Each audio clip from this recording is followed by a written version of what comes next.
जय हिंद दोस्तों, आशा करता हूं कि आप सब लोग बेहतर होंगे। भारतीय इतिहास पर आधारित प्रश्नों की इस लेक्चर श्रृंखला में एक बार फिर से आप सभी का बहुत बहुत स्वागत है। दोस्तों, हमने हमारे पिछले लेक्चर में दिल्ली सल्तनत पर आधारित प्रश्नों पर चर्चा शुरू की है। उस लेक्चर में हमने प्रारंभ के लगभग 60 प्रश्नों पर डिस्कस किया। कई सारे इंपॉर्टेंट क्वेश्चंस में कई सारी इंपॉर्टेंट चीजों को हम लोगों ने कल समझा था। आज हम उसी लेक्चर के पार्ट 2 को लेक्चर नंबर 17 के अंतर्गत डिस्कस करेंगे। आगे की कुछ इंपॉर्टेंट क्वेश्चंस को देखेंगे जिसमें दिल्ली सल्तनत के कई इंपॉर्टेंट फैक्ट आप लोगों को जानने को मिलेंगे जो आने वाली परीक्षाओं में आपको जरूर देखने को मिलते हैं। क्लियर? तो दोस्तों चलिए शुरू करते हैं इस लेक्चर को, जिसमें आज का आपका पहला क्वेश्चन है, निम्नलिखित में से कौन सा कथन बलबन के संबंध में असत्य है। दोस्तों सबसे पहले तो हम बलबन के बारे में जानते हैं। बलबन जो है उसने नासिरुद्दीन को मारा और उसको मारकर ये शासक बनता है। बलबन कहने को तो हम कह सकते हैं कि गुलाम वंश के अंतर्गत एक शासक था, लेकिन ऐसा शासक था जिसने शासक ना होते हुए भी बहुत लंबे समय तक शासक की शक्तियों का प्रयोग किया था। ये जो शासक था ये गुलाम वंश के अन्य सुल्तानों के समय बहुत इंपॉर्टेंट पदों पर रहा और इसने उन सुल्तानों की अयोग्यता का, उनकी उदासीनता का फायदा उठाकर उनके समय समस्त शासन की शक्तियों का एक तरीके से राजा के छत्र का प्रयोग करने का काम बलबन ने किया था। लेकिन जैसे इसको मौका मिलता है तो बलबन गुलाम वंश के अंतर्गत ही अपने आप को शक्तिशाली करके एक अलग शासक के तौर पर स्थापित होता है। और यहां पर हम ये भी कह सकते हैं कि बलबन जो है इसने यहां पर एक नए प्रकार के वंश को स्थापित किया था जिसको आप बलबनी वंश कह सकते हैं। बलबन ने गुलाम वंश के अंतर्गत कौन सी व्यवस्था को स्थापित किया? बलबनी वंश को। बलबनी वंश के पहले क्या चलता था? तो बलबनी वंश के पहले चलता था शमशी वंश। शमशी वंश किसका था? यह शमशी वंश जो था ये इल्तुतमिश का था। इल्तुतमिश ने कौन से वंश को स्थापित किया? शमशी वंश को। शमशी वंश को रिप्लेस करके गुलाम वंश के अंतर्गत किसने? बलबनी वंश की स्थापना की। तो गुलाम वंशी शासकों में एक इंपॉर्टेंट शासक था। कौन? बलबन। और इसने यहां बलबनी वंश को भी स्थापित किया है। ध्यान रखेंगे, बलबन ने लंबे समय तक, अगर हम यहां देखें तो लगभग 1249 से लेके 1286 तक एक लंबे समय तक यहां पर शासन किया। बलबन ने अपने शासन के दौरान व्यवस्थाओं में बहुत बड़ा परिवर्तन किया। इसने शासन के राजत्व के सिद्धांत को भी इसने बदला। बलबन ने देवीय राजत्व सिद्धांत को अपनाया और इसने कहा कि मुझे ईश्वर ने शासन के लिए भेजा है, मतलब मैं ईश्वर के प्रतिनिधि हूं जो आप पर शासन करने के लिए आया हूं। और इस सिद्धांत के अंतर्गत इसने सबसे पहले तो हम कह सकते हैं कि पुरानी व्यवस्थाओं को बदला, जिसमें इसने तुर्काने चहलगाने 40 तुर्क सरदारों की संस्था जो इल्तुतमिश के द्वारा स्थापित की गई थी उस संस्था को इसने समाप्त करवा दिया। क्यों? क्योंकि अपने आप को सर्वोच्च स्थापित करना चाहता था और किसी के हस्तक्षेप को ये नहीं देखना चाहता था। तो इसने क्या किया?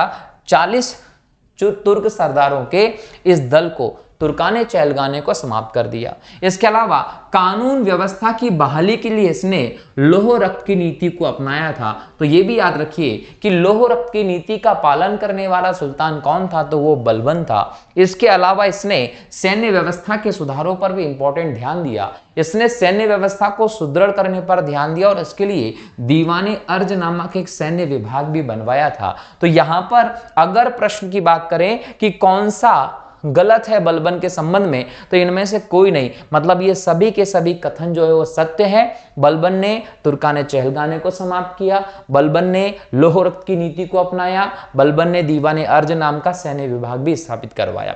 इसके अलावा दरबार में सिजदा एवं पैबोस प्रथा का प्रारंभ भी किसने करवाया? बलबन ने करवाया।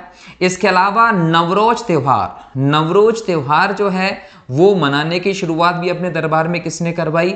बलबन ने करवाई थी। तो बलबन ने कई सारे महत्वपूर्ण सुधार अपने साम्राज्य में किए, व्यवस्थाओं को बदलने का प्रयास किया था। और बलबन गुलाम वंश के अंतर एक शासक था जिसने बलबनी वंश का प्रारंभ किया था तो इल्तुतमिश के शमशी वंश के स्थान पर। ठीक है, एक बात याद रखिएगा कि बलबन जो है वो शुरू से ही भारतीय क्षेत्र का हिस्सा नहीं रहा है।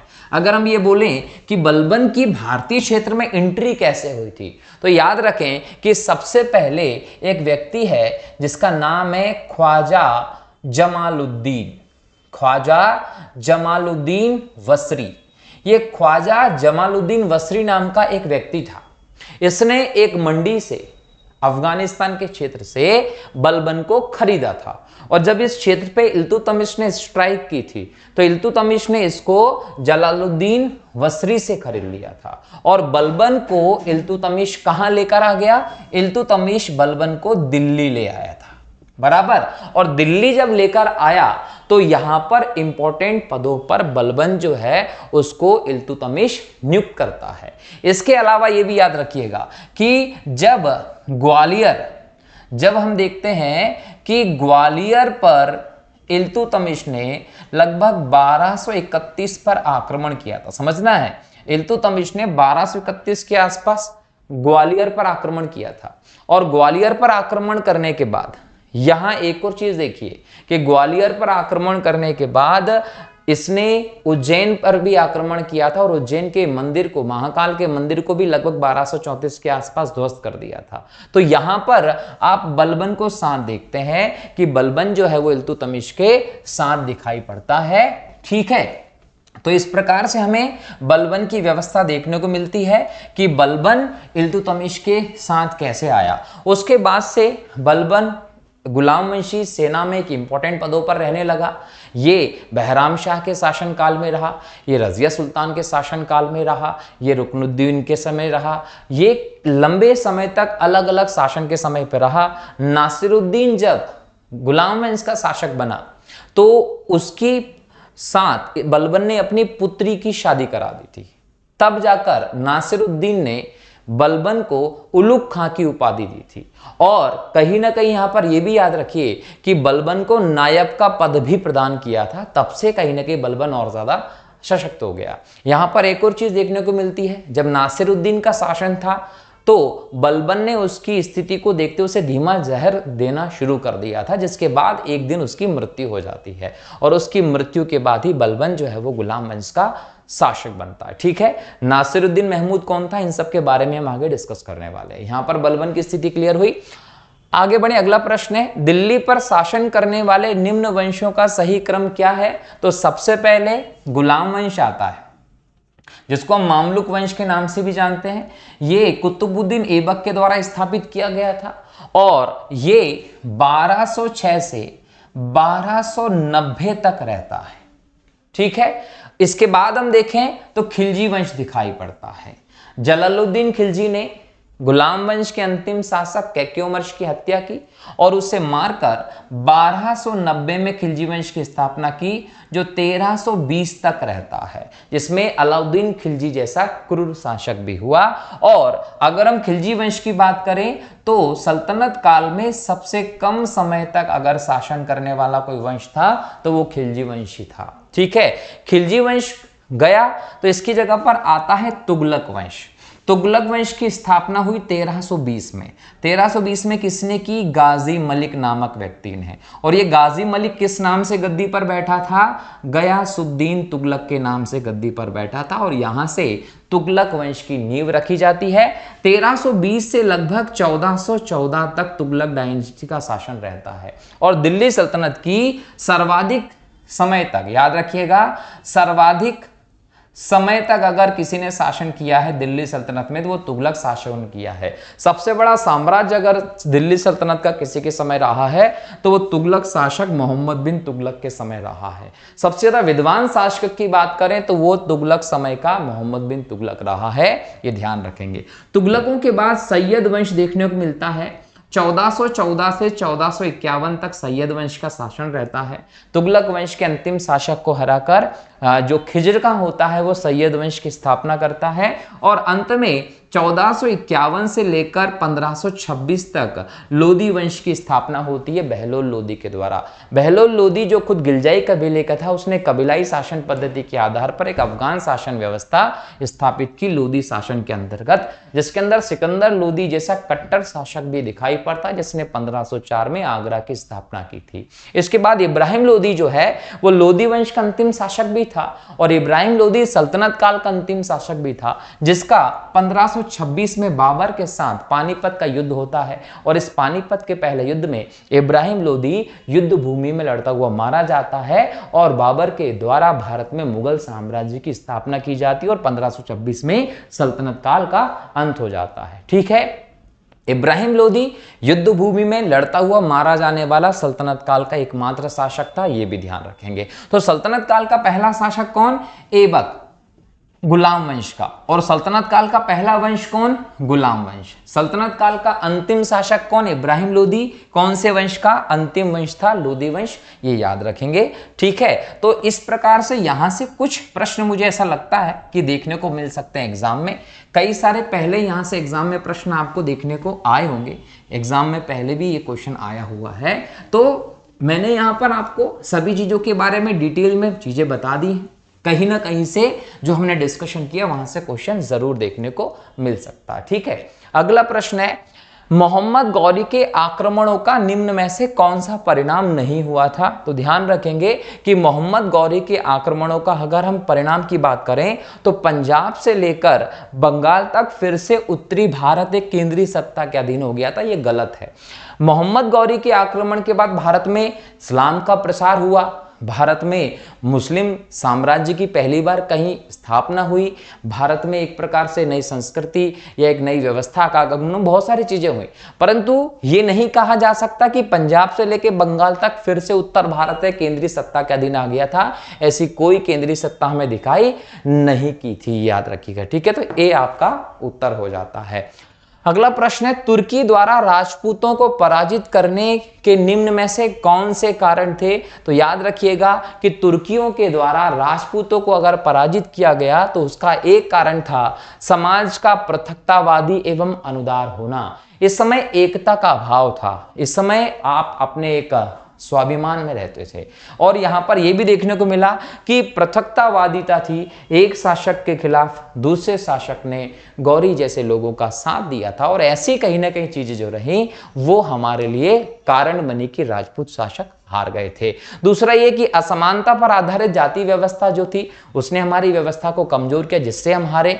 विज्ञान एवं प्रौद्योगिकी की अवनति भी हमारी हार का एक कारण रही। तो इन सभी कारणों से राजपूतों को कहीं ना कहीं पराजित होना पड़ा। और भी कई कारण थे जिसको हम आगे डिस्कस करेंगे, लेकिन भारतीयों में शांति एवं अहिंसा की नीति ये कारण नहीं था, क्योंकि युद्ध तो उस समय भी हो रहे थे। अगला प्रश्न है, गुलाम वंश के आरंभिक शासकों का निम्न में से कौन सा सही अनुक्रम है? गुलाम वंश के शासकों का आपको क्रम बताना है कि पहला कौन सा हुआ, फिर कौन सा हुआ, फिर कौन सा हुआ। तो स्थापना की थी किसने? कुतुबुद्दीन ऐबक ने। तो सबसे पहला शासक ये हो गया। कुतुबुद्दीन ऐबक के बाद उसका उत्तराधिकारी बनता है आराम शाह। तो आराम शाह दूसरे नंबर पर रहा, लेकिन आराम शाह एक अयोग्य शासक था, इसको हराया। और तीसरे नंबर पर आए इल्तुतमिश। इल्तुतमिश ने 1211 में आराम शाह को हराकर सत्ता स्थापना की। और इल्तुतमिश ने वास्तविक तौर पर गुलाम वंश की स्थापना की थी। राजधानी लाहौर से दिल्ली लाया था इल्तुतमिश, क्योंकि ऐबक के समय पे, आराम शाह के समय पर राजधानी लाहौर हुआ करती थी इनकी, और इल्तुतमिश दिल्ली राजधानी लाया। और इसने कई सारे सुधार भी किए थे जिनको हम आगे डिस्कस कर चुके हैं कल के लेक्चर में। और इल्तुतमिश ने अपने जीते जी अपनी बेटी रजिया सुल्तान को अगला उत्तराधिकारी घोषित किया था, क्योंकि इसके पुत्र जो थे वो अयोग्य थे, इसीलिए। तो चौथे नंबर पर आपको रजिया सुल्तान शासक दिखाई पड़ती है। तो 1206 से 1210 तक ऐबक का शासन रहता है। लगभग 1210 में आराम शाह शासन करता है। 1211 से लेकर 1236 तक इल्तुतमिश का शासन रहता है। और 1236 से लेकर 1240 तक रजिया का शासन रहता है। रजिया उत्तर में भारत की पहली मुस्लिम महिला शासिका भी थी, ये भी फैक्ट आप लोग याद रखिएगा, जिसने जनता की सक्रिय सहयोग से दिल्ली में अपनी गद्दी दोबारा प्राप्त की थी। ध्यान रखना है। ठीक, चलिए आगे बढ़े। अगला प्रश्न है आपका, अलाई दरवाजा निम्न में से किसका मुख्य द्वार है? याद रखिए, अलाई दरवाजे का निर्माण अलाउद्दीन खिलजी के द्वारा करवाया गया था।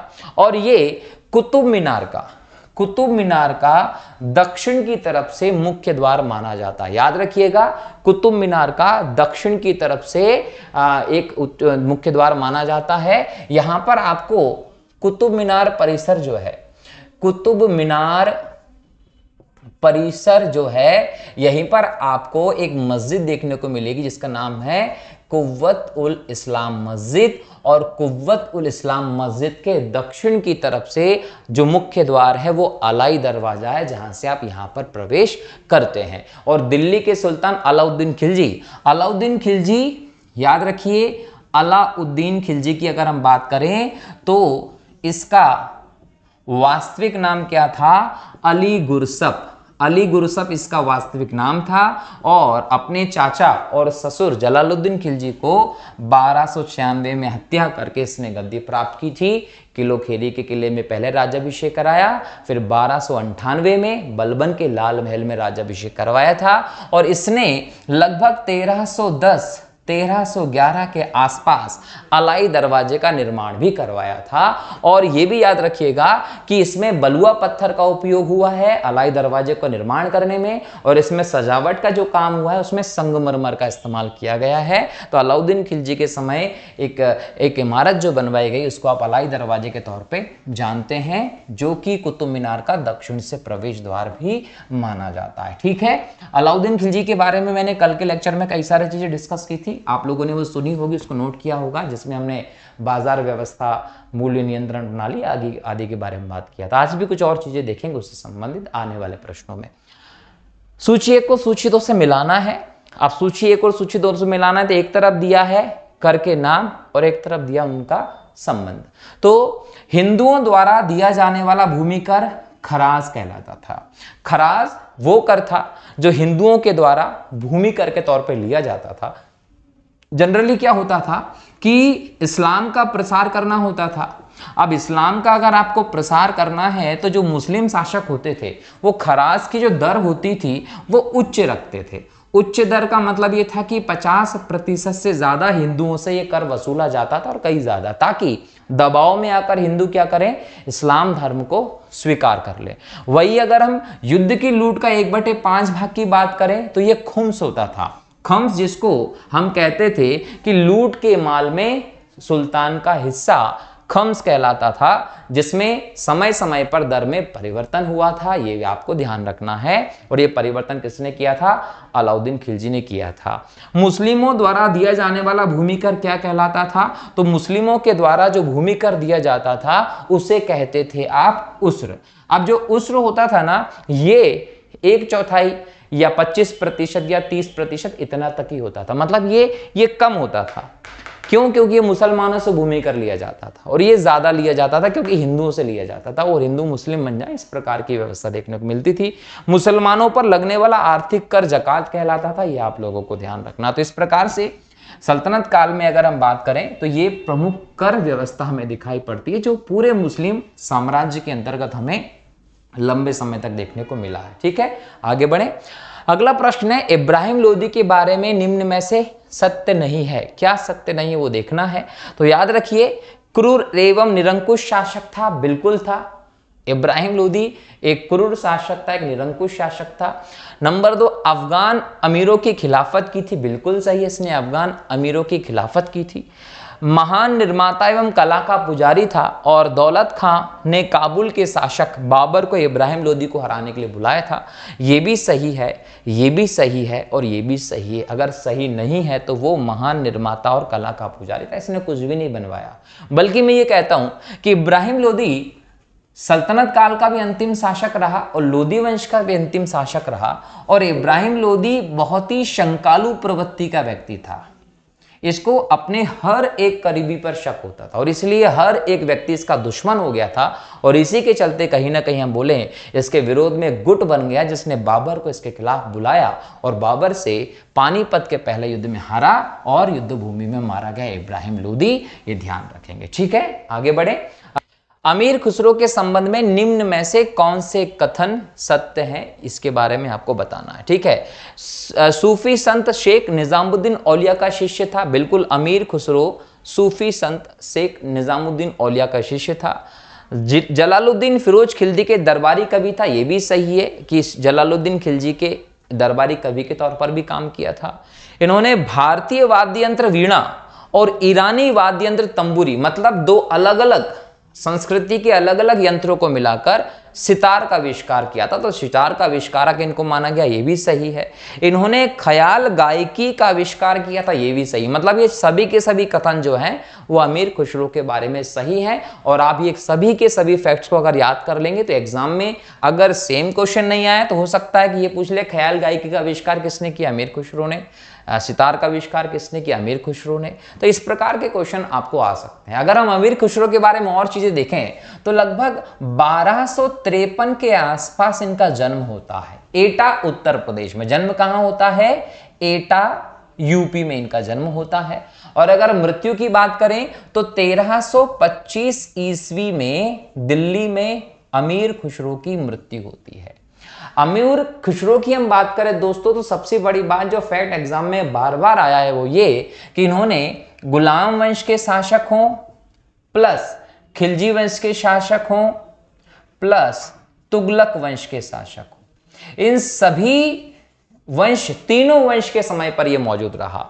गुलाम वंश के बलबन की हम बात करें और खिलजी वंश के समस्त शासकों की बात करें, तुगलक वंश के शासकों की बात करें, तो इन तीनों वंश को मिलाकर लगभग हम बोल सकते हैं कि 7 अलग अलग शासक रहे जिनके उत्कर्ष को और जिनके अंत को अमीर खुसरो ने देखा। लेकिन सबसे बड़ी बात पता है क्या थी, सबसे बड़ी बात यह थी कि इन्होंने जो संगीत और अपने कवि आदि चीजों भी ये काम करते थे दरबारों में, ये वहीं तक सीमित रहा। इन्होंने किसी और चीज पर ना तो प्रकाश डालने का प्रयास किया और ना ही इंटरफेयर करने का प्रयास किया। ये सबसे बड़ी बात थी अमीर खुसरो की, जो गुलाम खिलजी तुगलक वंश के लगभग 7 शासकों के समय हम दिखाई पड़ते हैं। इनमें हम बात करें सबसे पहले तो बलबन का नाम भी आता है।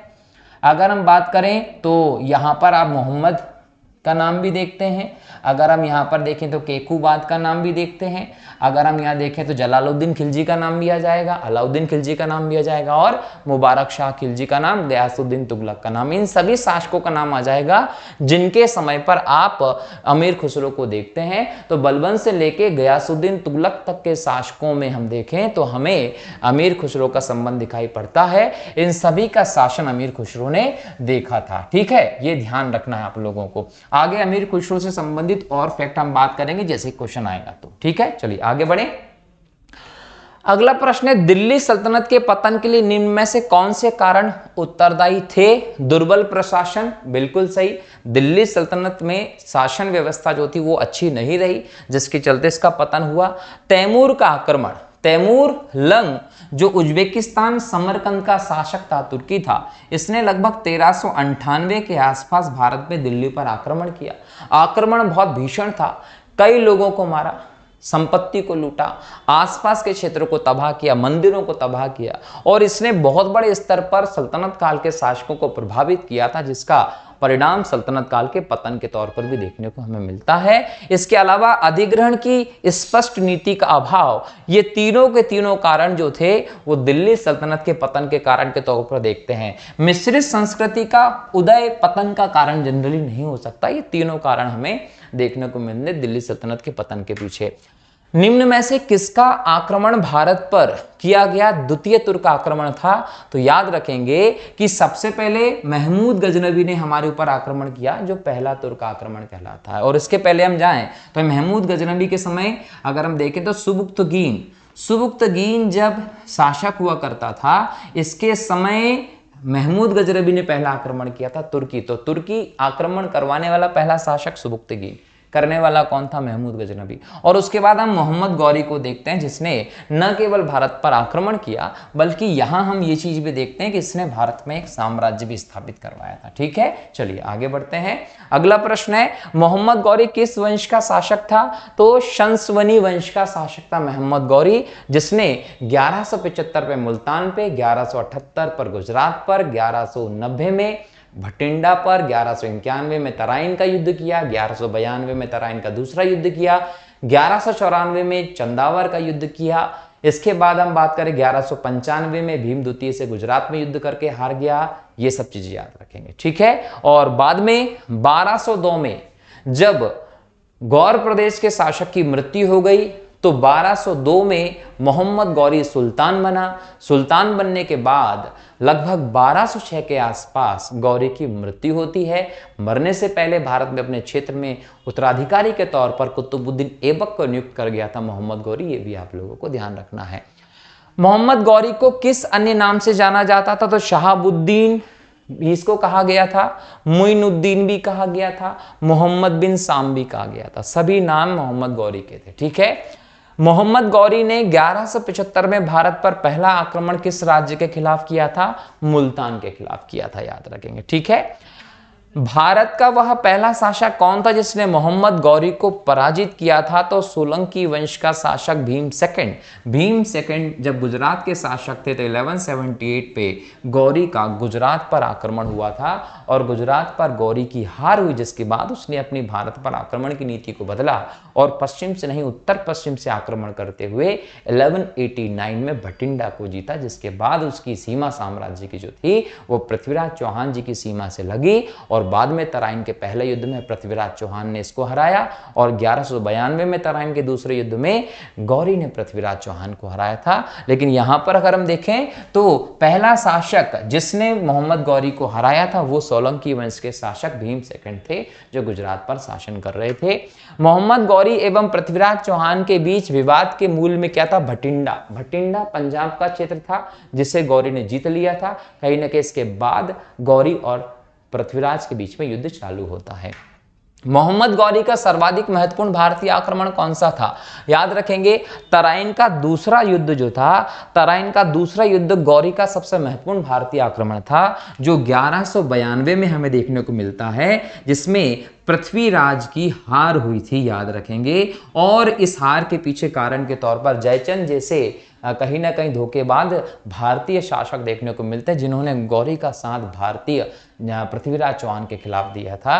तो ये एक इंपॉर्टेंट शासक युद्ध रहा, जिसके बाद भारत में गौरी ने मुस्लिम साम्राज्य की नींव रखी थी। क्लियर? चलिए आगे बढ़ते हैं। अगला प्रश्न है, मोहम्मद गौरी एवं कन्नौज के राजा जयचंद के मध्य 1194 में जो युद्ध हुआ उसे किस नाम से जाना गया? चंदावर के युद्ध के नाम से जाना गया था। मोहम्मद गौरी का अंतिम आक्रमण किसके विरुद्ध हुआ था? तो याद रखेंगे पंजाब के खोखर जाति के लोगों के विरुद्ध मोहम्मद गौरी का अंतिम आक्रमण हुआ था और ये आपको लगभग 1205 ईस्वी के आसपास दिखाई पड़ेगा। 1202 में गौरी जो था ये बनता है सुल्तान। क्यों? क्योंकि गयासुद्दीन जो गौर प्रदेश का राजा हुआ करता था उसकी डेथ होती है और उसकी मृत्यु के बाद गौरी जो है वो 1202 में सुल्तान बनता है। खलीफा से, बगदाद के खलीफा से खिल्लत पत्र प्राप्त करता है और इसके बाद 1205 तक हम देखें तो ये खोखर जाति से युद्ध करता है। लेकिन यही 1206 में हम देखें तो एक स्थान था जिसका नाम था दमियक, यहां पर ये नमाज पढ़ रहा था, तभी खोकर लोगों ने आकर पीछे से खंजर घोंपकर गौरी को मार दिया था और गौरी के मरने के बाद ऐबक जो था वो उसका शासन संभालता है और ऐबक ने भारत में दिल्ली सल्तनत का पहले साम्राज्य गुलाम वंश की स्थापना की थी। ये भी आप लोगों को ध्यान रखना है। 1206 में तराइन का द्वितीय युद्ध ऐसा निर्णायक युद्ध समझना चाहिए जिसने भारत पर मुसलमानों की आधारभूत सफलता को निश्चित कर दिया। बाद में होने वाले आक्रमण इसके परिणाम मात्र थे। यह किसका कथन है? V.A. स्मिथ का कथन है, जिसने भारत के इतिहास की रचना की थी। मोहम्मद गौरी के किस सेनापति ने बिहार विजय की, बंगाल विजय की एवं असम पर आक्रमण किया था? तो याद रखेंगे कि इख्तियारुद्दीन मोहम्मद बिन बख्तियार खिलजी ये मोहम्मद गौरी का सेनापति था जिसने इन क्षेत्रों पर आक्रमण किया था। और ये बख्तियार खिलजी का नाम आप याद रखिएगा कि जब हम नालंदा पर बात करते हैं, नालंदा पर जो अटैक हुआ, नालंदा को जो नुकसान पहुंचा, उसको विध्वंस कर दिया था, ऐबक के साथ मिलकर बख्तियार खिलजी ने ही ये काम किया था। ये आप लोगों को ध्यान रखना है, ठीक है। तो ये वही बख्तियार खिलजी है। आगे, भारत में मुस्लिम राज्य का संस्थापक मोहम्मद गौरी को माना जाता है, परंतु भारत में स्वतंत्र मुस्लिम राज्य का संस्थापक किसे माना जाता है? कुतुबुद्दीन ऐबक को। याद रखिए कि जब 1192 में तराइन के दूसरे युद्ध में पृथ्वीराज चौहान जी की हार होती है और गौरी भारत में मुस्लिम साम्राज्य की नींव रखता है, उस समय गौरी स्वतंत्र नहीं था। गौरी गौर प्रदेश के शासक गयासुद्दीन के अंतर्गत काम कर रहा था। लेकिन जब 1202 में गयासुद्दीन की मृत्यु हुई, तब गौरी जो है वो सुल्तान बनता। लेकिन 1206 में गौरी की मौत हो जाती है, जब तक वो भारत से बाहर चला गया था। और 1206 में ऐबक जब गुलाम वंश की स्थापना करता है, तो भारत में प्रथम मुस्लिम अगर स्वतंत्र साम्राज्य था तो वो ऐबक के द्वारा ही स्थापित किया गया था। ठीक है। अलाउद्दीन खिलजी के आक्रमण के समय देवगिरी का राजा कौन था? रामचंद्र देव था। अलाउद्दीन खिलजी ने अपने आप को सिकंदर सानी का टाइटल दिया और उसके बाद अलग अलग जगहों पर आक्रमण करना शुरू किया। उत्तर भारत में भी आक्रमण किया, दक्षिण भारत में भी आक्रमण किया। उत्तर भारत पर जो आक्रमण किया वो उसका मुख्य उद्देश्य साम्राज्य विस्तार था, इन क्षेत्रों पर कब्जा करके अपने अधीन करना चाहता था। लेकिन दक्षिण पर जो आक्रमण किया उसका उद्देश्य धन प्राप्त करना था। और इस उद्देश्य से हम देखें तो पहला आक्रमण 1307 ईस्वी के आसपास देवगिरी पर होता है। और देवगिरी पर आक्रमण जब किया था तो रामचंद्र देव यहाँ का शासन हुआ करता था, यह आपको ध्यान रखना है। दक्षिण में धन प्राप्ति के उद्देश्य से अगर अलाउद्दीन खिलजी का सबसे सफल आक्रमण था तो वो पांड्य अभियान था। पांड्य शासकों पर जब आक्रमण किया था ना खिलजी ने, तो काफी सारा धन ये लूट कर लेकर आया था। ठीक है। जब उसने राजत्व प्राप्त किया तो वह शरीयत के नियमों और आदेशों से पूर्णतः स्वतंत्र था। बर्नी ने यह कथन किस सुल्तान के लिए कहा है? यह कथन अलाउद्दीन खिलजी के लिए कहा गया है। अलाउद्दीन खिलजी जो था वो एक कट्टर शासक कर रहा था। अलाउद्दीन खिलजी ने हर एक प्रकार की चीज को नकार दिया था। उसने अपने शासन में, प्रशासन में उलेमाओं के हस्तक्षेप को बंद कर दिया था। अलाउद्दीन खिलजी ने से जब शरीयत के खिलाफ काम करने की बात कही गई कि आपने कई सारे प्रतिबंध लगा दिए जो शरीयत के हिसाब से सही नहीं है, तो अलाउद्दीन खिलजी बोलता है कि मुझे नहीं पता शरीयत में क्या लिखा है, मैं तो वही करता हूं जो प्रजा के हित में होता है। तो इस प्रकार के कहीं ना कहीं काम जो है वो अलाउद्दीन खिलजी के द्वारा किए गए, तभी जाकर बर्नी ने अलाउद्दीन खिलजी को लेकर ये चीजें कही थी। अलाउद्दीन खिलजी के बारे में हम बात करें दोस्तों, तो इसने अपने मनमर्जी का शासन किया। शासन में कई चीजें अच्छी भी थी, जैसे मूल्य नियंत्रण प्रणाली अलाउद्दीन खिलजी लेकर आया, बाजार व्यवस्था अलाउद्दीन खिलजी लेकर आया। अलाउद्दीन खिलजी वो व्यक्ति था जिसने, अगर हम देखें तो भूमि को खालसा भूमि में बदल दिया। खालसा भूमि का मतलब था कि सरकारी नियंत्रण की भूमि। तो उस समय जो भी एकता व्यवस्था के तहत लोगों को भूमि बांटी गई थी और बाकी सब चीजें, सब भूमि के इसने सरकारी कब्जे में ले लिया और सभी भूमि को खालसा भूमि के तौर पर घोषित कर दिया। इसके अलावा हम देखें अलाउद्दीन खिलजी ने इंपॉर्टेंट जो काम किया वो राजस्व व्यवस्था के अंतर्गत किया है। राजस्व व्यवस्था के अंतर्गत इसने सबसे पहले हम देखें तो इसने मसाहत का प्रयोग किया। मसाहत में आप देखते हैं कि भूमि की पैमाइश कराने का काम किया और इस आधार पर इसने क्या किया, कर आदि, राजस्व आदि का निर्धारण करना शुरू किया। तो मसाहत पद्धति का प्रयोग किसने किया? अलाउद्दीन खिलजी ने किया। इसके अलावा जो सार्वजनिक वितरण प्रणाली होती है, सार्वजनिक वितरण प्रणाली का अगर कोई जनक भारत में रहा उस काल में तो अलाउद्दीन खिलजी रहा। अलाउद्दीन खिलजी ने सार्वजनिक वितरण प्रणाली को सेट किया। इसके अलावा इसने कहा कि भंडार व्यवस्था बेहतर होना चाहिए। भंडार व्यवस्था को बेहतर करने के लिए ज्यादा से ज्यादा राजस्व इकट्ठा करता था। भंडार व्यवस्था को बेहतर करने के लिए अलाउद्दीन खिलजी ने बड़े बड़े भंडार गृह बनवाए। और यह भी याद रखिए कि अलाउद्दीन खिलजी ने कर भी सर्वाधिक लगवाए और यह बोला कि कर कठोर नियम के तहत वसूल किए जाने चाहिए। इसने कई सारे कर लगाए जिसमें जजिया, जकात, खम्स, खिराज, उश्र, कई सारे जो कर नॉर्मली होते थे वो तो थे ही थे। इसके अलावा कई अतिरिक्त कर भी लगाए थे। तो अतिरिक्त कर लगाने के लिए कौन फेमस रहा? वो अलाउद्दीन खिलजी रहा, जिनको आब वाब कर कहा गया। तो आब वाब कर, अतिरिक्त कर लगाने के लिए कौन सा राजा फेमस रहा? अलाउद्दीन खिलजी रहा। और इसने कहीं ना कहीं बोल सकते हैं कि झोपड़ी पर भी कर लगा दिया, घड़ी कर। इसके अलावा दुधारू पशुओं पर, याद रखिए दुधारू पशु जो थे इन पर भी कर लगा दिया, जिसको चरी कर बोला। तो घड़ी कर और चरी कर दो नए कर जो है झोपड़ियों पर कर लगा देता था, दुधारू पशुओं पर कर लगा देता। ऐसा सुल्तान था कौन? अलाउद्दीन खिलजी। और इतने सारे आबवाब कर थे कि 80% तक उत्पादन का अलाउद्दीन खिलजी कर के तौर पर ले लेता था। तो एक प्रकार से प्रजा इससे बहुत ज्यादा परेशान हो गई थी और ये कर भी बहुत कठोर नियमों के तहत वसूल करता था। अलाउद्दीन खिलजी, ध्यान रखना है। इसके अलावा इसने क्या किया, कर वसूल के नियम कठोर किए, लेकिन किसी किसी लोगों का कर बकाया रह जाता था। इसने क्या किया, बकाया कर को वसूल करने के लिए दीवान ए मुस्तकराज एक विभाग भी बनवाया, जिसका काम था बचे हुए कर को, बकाया कर को वसूल करना। तो एक एक व्यक्ति से एक एक प्रकार से कर लिया। सैनिकों को भूमि की जगह पर नगद वेतन देना शुरू किया, और विद्रोह ना हो जाए, वेतन कम या पैसे की कमी के कारण, तो बाजार में वस्तुओं का दाम निश्चित कर दिया।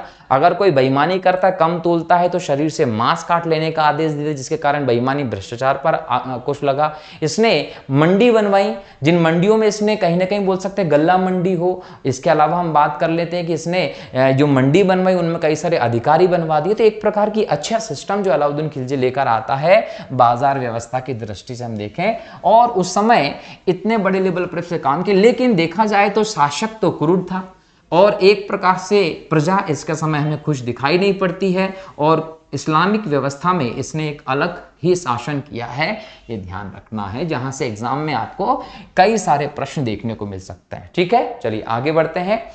अगला प्रश्न है, सल्तनत काल में भू राजस्व का सर्वोत्तम ग्रामीण अधिकारी कौन होता था? तो चौधरी होता था। चौधरी जो था वो सर्वोच्च ग्रामीण अधिकारी होता था, जो कि यहाँ पर बोल सकते हैं कि भू राजस्व का भी सर्वोच्च अधिकारी माना जाता था। इसके अलावा पटवारी हो, मलिक हो, रावत हो, ये राजस्व वसूल करने वाले अधिकारी होते थे, याद रखना है। अगर हम बात करें तो मुकद्दम हो, चौधरी हो या खुद हो, ये गांव के प्रमुख लोग होते थे। आमिर ए सदा एक और नाम मिलता है, ये नगरीय स्तर पर राजस्व व्यवस्था का प्रमुख होता था, ये याद रखेंगे।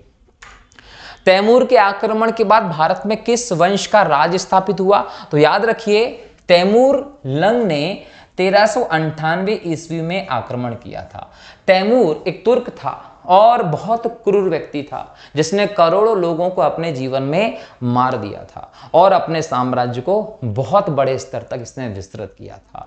और इसने 1398 के आसपास दिल्ली पर भी आक्रमण किया, और बहुत भारी लूट इसने भारत में की थी।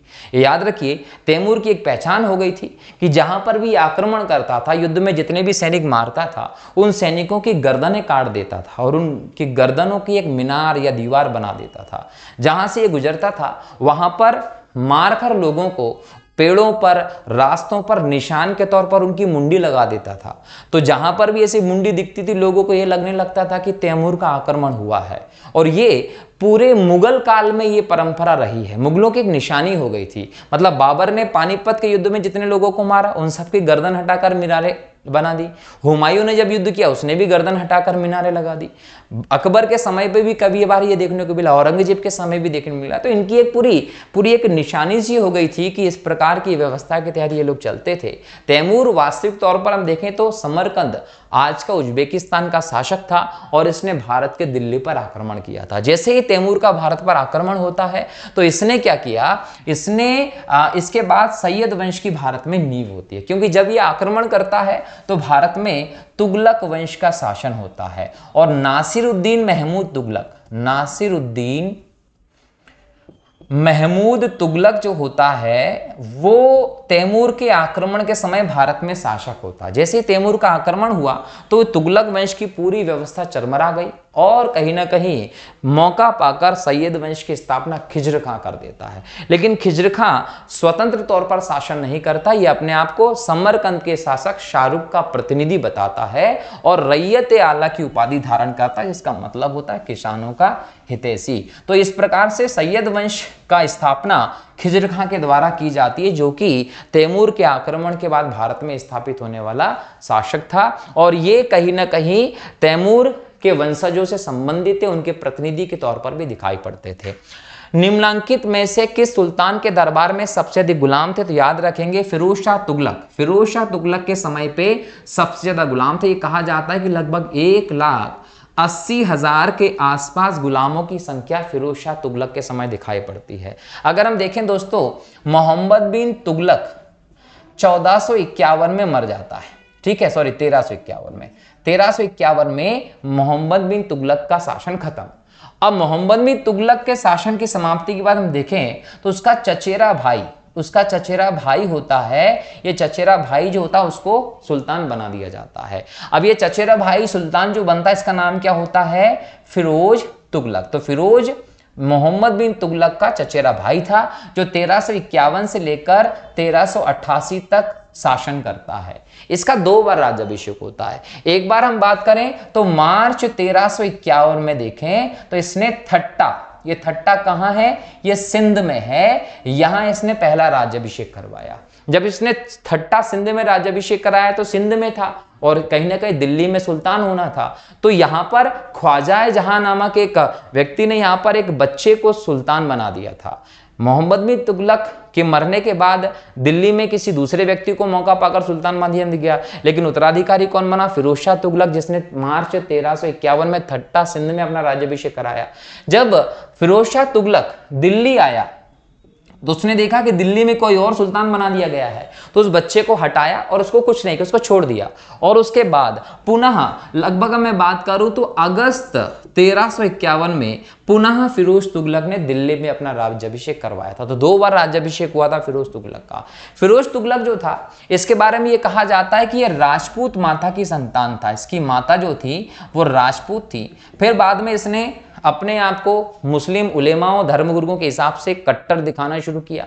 इसने भी नगरकोट के हिमाचल प्रदेश का जो ज्वालामुखी मंदिर था उसकी मूर्ति को तोड़ा और उसके टुकड़ों को मांस में लपेटकर ब्राह्मणों के गले में टंगवा दिया। तो इस प्रकार की हरकतें भी फिरोज तुगलक ने किया। लेकिन फिरोज तुगलक को एक अलग रूप में जाना जाता है। सार्वजनिक निर्माण विभाग का कहीं ना कहीं गठन किया फिरोज तुगलक ने, और इसने कई सारे चिकित्सालय बनाए, सड़कें बनवाई, बगीचे बनवाए, सराय बनवाई, यात्री प्रतीक्षालय। इस प्रकार की चीजें बनवाने वाला कौन? फिरोज शाह तुगलक था। और यह भी याद रखिएगा कि फिरोज शाह तुगलक के समय जब दासों की संख्या बढ़ गई तो इसने दासों के लिए दीवान ए बंदगान जो विभाग था वो दासों के लिए फिरोज शाह तुगलक के द्वारा बनवाया गया था। ये भी याद रखिएगा क्योंकि सबसे ज्यादा दास किसके यहाँ थे? फिरोज शाह तुगलक के यहाँ थे। इसके अलावा फिरोज शाह तुगलक ने जो निर्माण काम किए उसमें कई सारे शहर, जिसमें फिरोज शाह कोटला का दुर्ग हो, ये कई सारे शहर, कई सारे किले भी फिरोज शाह तुगलक के द्वारा बनवाए गए थे। इसके अलावा जब शासक बनता है फिरोज शाह तुगलक तो ये देखता है कि मोहम्मद बिन तुगलक ने कई सारे गड़बड़ काम कर दिए थे, राजस्व की स्थिति बहुत खराब थी। तो पहला इसका उद्देश्य था कि ग्रामीण सुधार किया जाए और राजस्व की व्यवस्था में सुधार किया जाए। तो ग्रामीण सुधार के लिए, राजस्व की व्यवस्था में सुधार के लिए फिरोज शाह तुगलक ने सबसे पहले काम किए। और तो और इसने क्या किया? राजस्व की व्यवस्था में सुधार करते हुए जो अलाउद्दीन खिलजी के समय से कई अतिरिक्त कर, आबवाब कर थे, उन सभी कर को हटा दिया और जो मुख्य कर थे जजिया, जकात जैसे, उन्हीं करों को रखा, बाकी सब एक्स्ट्रा कर हटा दिए। इसने कृषि के उत्पादन को बढ़ाने के लिए काम किया और इसके लिए इसने सिंचाई व्यवस्था पर इंपॉर्टेंट योगदान दिया। अगर हम सिंचाई व्यवस्था की बात करें, नहरों की बात करें, तो सबसे पहले गयासुद्दीन तुगलक ने इस प्रकार की व्यवस्था की थी। लेकिन सिंचाई से कहीं ना कहीं कृषि के लिए सिंचाई की जो निरंतर परिपाटी है, एक परंपरा शुरू करने का जो श्रेय जाता है वो फिरोज शाह तुगलक को जाता है। जब इसने कई सारे नहर बनवाई तो इसने क्या किया? जो सरकारी नहरों से सिंचाई करेगा उससे एक प्रकार का हब ए शर्ब नाम का टैक्स भी वसूल किया, जो 10% लिया जाता था। ये टैक्स भी लिया जिसके तहत सिंचाई व्यवस्था को अच्छा करने का प्रयास किया गया। इसके अलावा ये फिरोज शाह तुगलक ही था जिसने मुद्रा व्यवस्था में भी बदलाव किया। इसने क्या किया? अद्धा एवं विक ये सिक्के चलाए थे। एग्जाम में पूछेगा अद्धा एवं विक नाम के जो सिक्के थे किसने चलाए थे? तो याद रखना कि ये चांदी प्लस तांबा दोनों के मिश्रण वाले सिक्के थे जो कि लगभग 6 जीतल के बराबर दाम रखते थे। तो ऐसे सिक्के जो थे वो किसके द्वारा चलवाए गए थे? फिरोज शाह तुगलक के द्वारा चलवाए गए थे, ये याद रखेंगे। तो फिरोज शाह तुगलक ने अपने समय में कई सारे सुधार करवाए थे, ठीक है, जिसमें मैंने दीवाने बंदगान विभाग की बात की है। दीवाने बंदगान के बाद भी अगर मैं बात करूं तो कुछ और विभाग भी हैं जो फिरोज शाह तुगलक के द्वारा बनवाए गए थे, उनके बारे में हम अभी बात करने वाले हैं अगले प्रश्नों में, ठीक है। क्योंकि एक ही प्रश्न में अगर इतना सारी चीजें डिस्कस कर लूंगा तो आप लोग क्वेश्चन टेंशन में जाएंगे कि कितना सारा के सारा इसमें आ गया, ठीक है ना। तो अगले प्रश्न में हम उसके बारे में भी देखेंगे। तो देखिए कि निम्नलिखित में से किस सुल्तान ने बेरोजगारों को रोजगार दिया था? तो जिसके समय में सर्वाधिक दास थे फिरोज शाह तुगलक, उसके समय पे वो कोशिश करेगा ना कि दास बेरोजगारों को रोजगार दिलाया जाए। इसने क्या किया, दफ्तर ए रोजगार की स्थापना किसने करवाई थी? ये दफ्तर ए रोजगार की स्थापना फिरोज तुगलक ने करवाई ताकि बेरोजगारों को रोजगार मिले। इसके अलावा हम बात करें दारुल सफा नाम का चिकित्सा विभाग था। ये चिकित्सा विभाग था, ये भी किसने बनवाया था? फिरोज तुगलक ने बनवाया था। इसके अलावा दीवान ए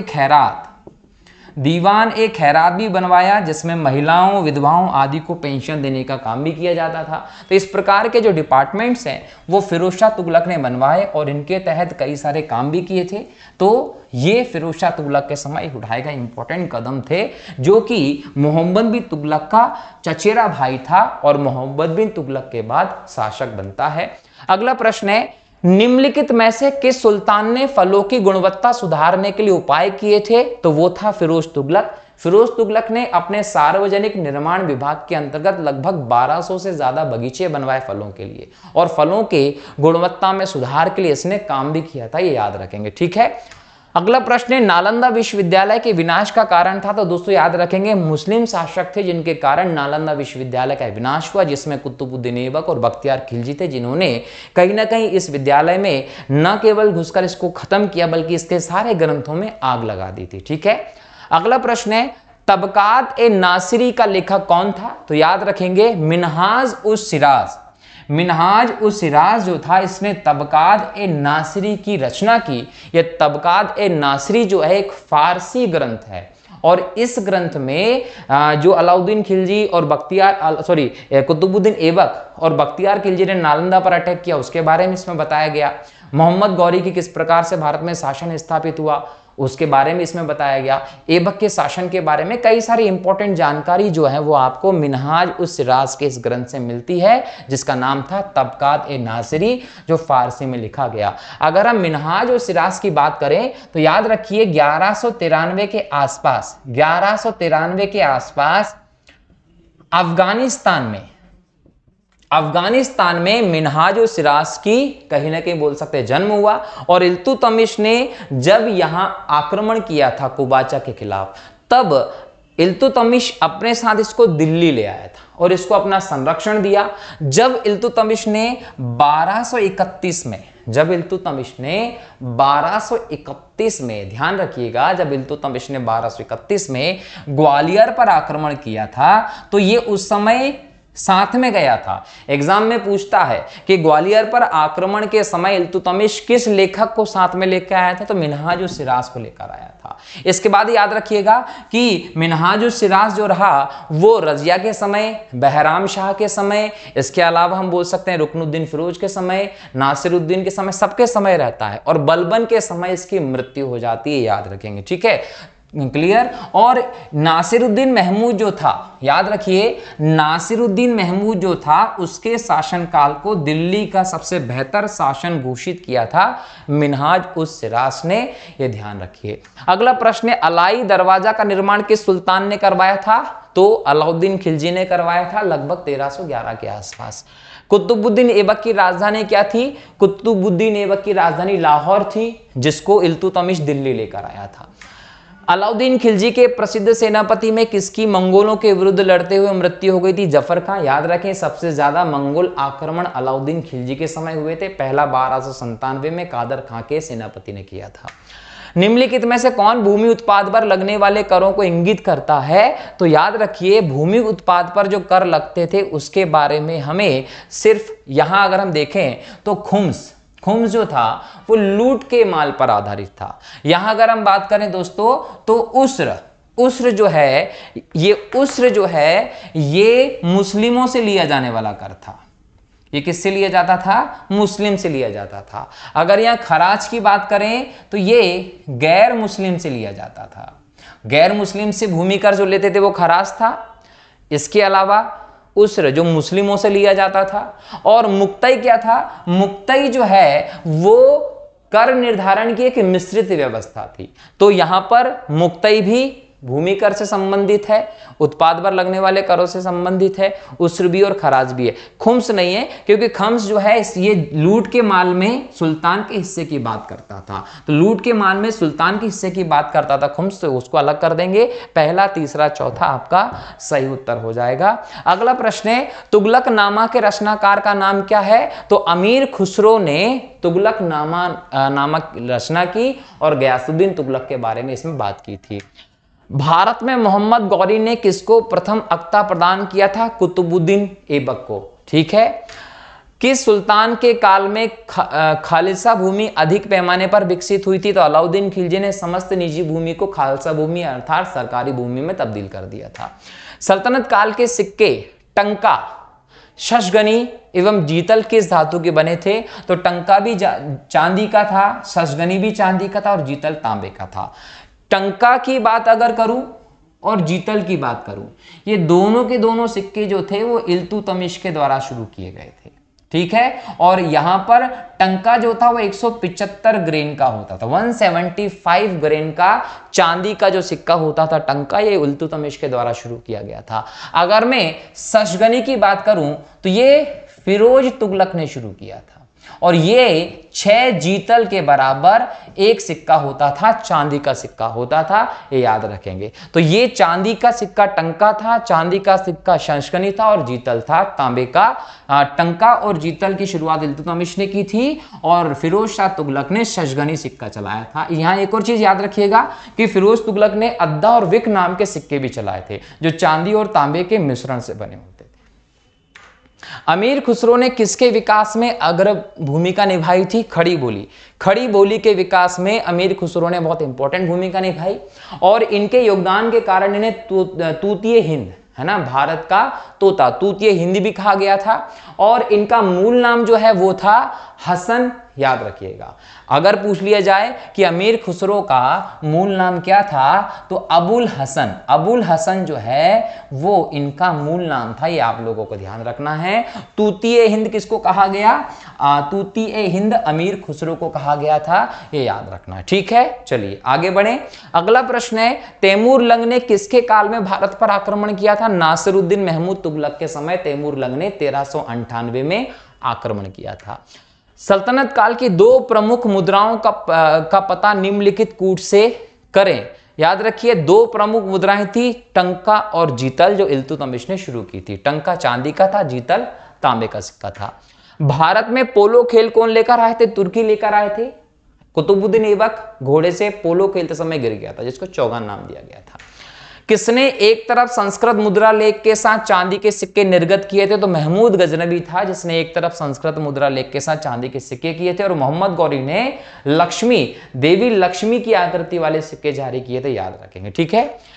अलाउद्दीन खिलजी के समय सेनाध्यक्षों में से कौन सा तुगलक वंश का प्रथम सुल्तान बना था? गाजी मलिक ने, जो देपालपुर का सूबेदार होता था, उसने यहां खिलजी वंश के अंतिम शासक को हराया और तुगलक वंश की नींव रखी थी गयासुद्दीन तुगलक के नाम से। जवाबित थे, तो याद रखेंगे राज्य के कानूनों को जवाबित कहा जाता था। अमीर को ही कृषि विभाग नामक एक नया विभाग के सुल्तान के द्वारा बनाया गया था। तो जब मोहम्मद बिन तुगलक राजा बनता है, उसके पहले वो कपाटपुरम दिल्ली में एक लकड़ी का महल बनवाता है। उस महल में जैसे ही गयासुद्दीन तुगलक प्रवेश करता है, उसके साथ उसका बड़ा बेटा प्रवेश करता है, वैसे ही हाथियों की दौड़ हो जाती है और हाथियों की दौड़ के कारण जो धमक लगती है, वाइब्रेशन होता है, उससे वो लकड़ी का महल गिर जाता है। जैसे ही लकड़ी का महल गिर जाता है तो उसमें दबकर गयासुद्दीन तुगलक और उसके बड़े बेटे की मौत हो जाती है। इसीलिए मोहम्मद बिन तुगलक को लेकर शंका की जाती है कि इसने षड्यंत्र के तहत महल कमजोर बनाया, जिसमें मर के गयासुद्दीन और उसके बड़े बेटे की मौत हो गई। इसलिए मोहम्मद बिन तुगलक को पितृहंता शासक के तौर पर भी आप जानते हैं। लेकिन मोहम्मद बिन तुगलक ने उसके पिता की मृत्यु के बाद 40 दिन तक शोक मनाया और लोगों की झोली टंका और जीतल से भर दिया। जब बहुत ज्यादा मात्रा में लोगों को टंका और जीतल बांटा तो राजकोष खाली हो गया। उस खाली राजकोष को भरने के लिए इसने कुछ सुधार प्रारंभ किए। हालांकि वो सभी सुधार खत्म हो गए, बेकार हो गए, इसलिए इसको अभागा शासक भी कहा। उन सुधारों में से एक सुधार था दीवाने को ही या अमीर को ही कृषि विभाग बनवाना। हालांकि ये योजना सफल नहीं हो पाई थी क्योंकि जिन अधिकारियों को इस योजना के तहत नियुक्त किया गया था वो पैसा लेके भाग गए थे। तो ऐसे में मोहम्मद बिन तुगलक था जिसने कृषि विभाग बनवाया था कृषि के सुधार के लिए। निम्न में से किस राजवंश के अंतर्गत विजारत का चरमोत्कर्ष हुआ था? तो तुगलक काल को वजीरों का स्वर्ग कहा जाता था। दीवाने वजारत जो था वो राजस्व विभाग का प्रमुख होता था और ये एक प्रकार से इसका अध्यक्ष वजीर या प्रधानमंत्री होता था। ये सबसे बड़ी पोस्ट हुआ करती थी और इस बड़ी पोस्ट के मजे जो थे वो तुगलक काल में थे, इसलिए इसको काल को वजीरों का स्वर्ग कहा जाता था। कथन ए है अलाउद्दीन खिलजी के दक्षिण अभियान पर धन प्राप्ति के अभियान से बिल्कुल सही था, वह दक्षिण राज्यों को कब्जे में करना चाहता था। तो याद रखिए ए सही है किंतु आर गलत है। दक्षिण में वो धन प्राप्ति के लिए जाना चाहता था, कब्जे में नहीं किया उसने किसी को। सुमेलित कीजिए सूची 1 को सूची 2 से। लेखक दिए हैं और पुस्तक दी है। जियाउद्दीन बर्नी ने कौन सी किताब लिखी थी? तारीख फिरोजशाही के लेखक जियाउद्दीन बर्नी है, लिख लीजिएगा। हसन निजामी ने क्या लिखा था? ताजुल मासीर की रचना हसन निजामी ने की थी। मिनहाज सिराज ने तबकाद नासिरी की रचना की थी और याहिया बिन अहमद सरहिंदी ने तारीख मुबारक शाही की रचना की थी। ठीक है। तौल की सबसे छोटी इकाई क्या होती थी सल्तनत काल में? तो रत्ती। रत्ती जो थी वो तौल की सबसे छोटी इकाई होती थी। प्रसिद्ध कवि अमीर खुसरो किसके दरबार में रहे? अगर हम निम्नलिखित में से बात करें तो सिर्फ अलाउद्दीन खिलजी के दरबार में रहे। ये मोहम्मद बिन तुगलक के समय से पहले, मतलब गयासुद्दीन तुगलक के समय इनकी मृत्यु हो गई थी और कुतुबुद्दीन ऐबक हो तमूशी इन्होंने इनके समय देखा ही नहीं था। ठीक है। तो बलबन से लेके गयासुद्दीन तुगलक तक के शासकों को इन्होंने देखा, जिसमें इसमें से अगर हम देखें तो अलाउद्दीन खिलजी का नाम आएगा। किसने सल्तनत काल में प्रचलित डाक व्यवस्था का विस्तृत वर्णन दिया? इब्न बतूता जो मोरक्को का निवासी था, 1333 में मोहम्मद बिन तुगलक के दरबार में भारत आया था, रेहला नामक ग्रंथ की रचना की थी। तैमूरलंग ने किस वर्ष भारत पर आक्रमण किया था? 1398 में। तुगलक वंश के शासक के समय इसने दिल्ली पर आक्रमण करके काफी लूटकवाट की थी। दिल्ली के किस मुस्लिम शासक के निधन पर इतिहासकार बदायूं ने कहा कि राजा को अपनी प्रजा से और प्रजा को अपने राजा से मुक्ति मिल गई? तो कहीं ना कहीं मोहम्मद बिन तुगलक के लिए ये शब्द प्रयोग किए गए, क्योंकि इससे प्रजा बहुत दुखी थी, क्योंकि इसके सुधार कुछ ऐसे थे कि इससे हमेशा प्रजा को दिक्कतें होने वाली थी और इसकी खुद की किस्मत इतनी खराब थी कि जो सुधार करता था वो कहीं ना कहीं असफल हो जाते थे, इसलिए बदायूं ने ऐसा लिखा था। दिल्ली के सुल्तान बलबन का पूरा नाम क्या था? तो गयासुद्दीन बलबन दिल्ली के सुल्तान का पूरा नाम था, लेकिन याद रखिए इसका वास्तविक नाम बहाउद्दीन बर्मन था। तो बहाउद्दीन बलबन इसका वास्तविक नाम था, बहाउद्दीन बलबन। पूरा नाम क्या लिखता था? गयासुद्दीन बलबन। कौन सा सुल्तान नया धर्म चलाना चाहता था किंतु उलेमाओं ने विरोध किया? वो अलाउद्दीन खिलजी था, जो उलेमाओं और बाकी के दखल को बिल्कुल नहीं देखना चाहता था, खलीफा की सत्ता को स्वीकार नहीं करता था, इसलिए एक अलग धर्म चलाना चाहता था। दिल्ली में कौन सा ऐतिहासिक स्मारक भारतीय तथा फारसी वास्तुकला शैली का उदाहरण है? तो हुमायूं का मकबरा है, जो कि हुमायूं की पत्नी हमीदा बानो बेगम के आदेश पर बनवाया गया था दिल्ली में। दिल्ली का सुल्तान जो दान दक्षिणा के बारे में काफी ध्यान रखता था और इसके लिए एक विभाग दीवान खैरात भी स्थापित करवाया था, वो था फिरोज तुगलक। ठीक है। अगला प्रश्न है निम्न में से किस संगीत वाद्य को हिंदू मुस्लिम गान वाद्य यंत्रों का श्रेष्ठ मिश्रण माना गया है? तो सितार, जिसकी खोज अमीर खुसरो ने की थी, हिंदुस्तानी और मुस्लिम संस्कृति के दोनों वाद्य यंत्रों को मिलाकर की थी। ठीक है दोस्तों, इस प्रकार से हमने आज के इस लेक्चर में फिर आगे के कई सारे प्रश्नों को डिस्कस किया जो दिल्ली सल्तनत पर आधारित थे। अगले लेक्चर में पार्ट 3 के तहत पुनः हम दिल्ली सल्तनत से संबंधित महत्वपूर्ण प्रश्नों को डिस्कस करेंगे, जिसमें कहीं ना कहीं ये पूरा के पूरा टॉपिक आपका कवर हो जाएगा। तो मिलता हूं अगले लेक्चर में फिर से नए प्रश्नों के साथ, नए टॉपिक के साथ। तब तक के लिए बहुत बहुत शुक्रिया। जय हिंद, जय भारत, वंदे मातरम।